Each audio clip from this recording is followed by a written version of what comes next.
প্রত্যেক গৃহিণীর হাতে পরিচ্ছন্ন জ্বালানি এলপিজি গ্যাস।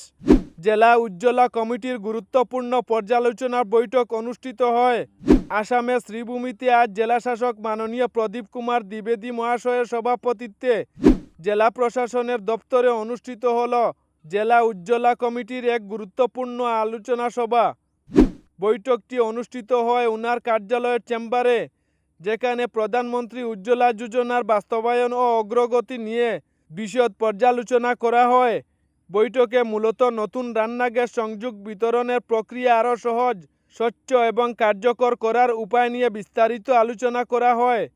জেলাশাসক দ্বিবেদী মহাশয় স্পষ্ট নির্দেশ দেন, উজ্জ্বলা যোজনার লক্ষ্য শুধুমাত্র গ্যাস সংযোগ বিতরণ নয়, প্রত্যেক গৃহিণীর জীবনে পরিচ্ছন্ন জ্বালানি পৌঁছে দিয়ে তাদের জীবনমাত্রার মনোন্নয়ন ঘটানো, সুবিধাভোগী নির্বাচনের সর্বোচ্চ স্বচ্ছতা বজায় রাখা, যাতে কোনো যোগ্য পরিবার বাদ না পড়ে।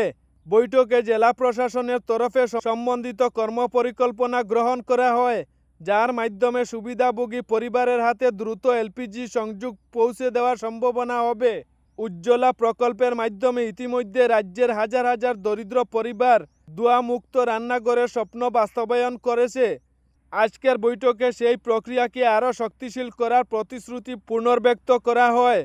বৈঠকে উপস্থিত ছিলেন সহকারী আয়ুক্ত আলমগীর লস্কর, বিভিন্ন বিভাগীয় আধিকারিক ও তেল কোম্পানির প্রতিনিধি এবং জেলা তথ্য ও জনসংযোগ দপ্তরের কর্মকর্তাবৃন্দ। সভায় আরও উল্লেখ করা হয় যে প্রধানমন্ত্রী উজ্জ্বলা যোজনার অধীনে আগামী দিনে নতুন সংযোগ বিতরণের পাশাপাশি সচেতনতা অভিযান, নিরাপত্তা প্রশিক্ষণ ও সুবিধাভোগীদের ফলো আপ কার্যক্রমও জোরদার করা।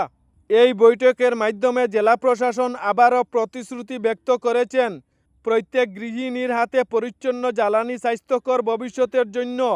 উল্লেখযোগ্যভাবে এই কর্মসূচিকে সমর্থন করেছেন মুখ্যমন্ত্রী ডক্টর হিমন্ত বিশ্ব শর্মা, মাননীয় বিধায়ক কৌশিক রায় ও কৃষ্ণেন্দু পাল, এবং এই উদ্যোগের তথ্য ও প্রচার সহায়তা প্রদান করেছেন director of information and public relation, Assam DID. এইরকম আরও সুখবর দেখতে আমাদের চ্যানেলটি ফলো করে রাখুন।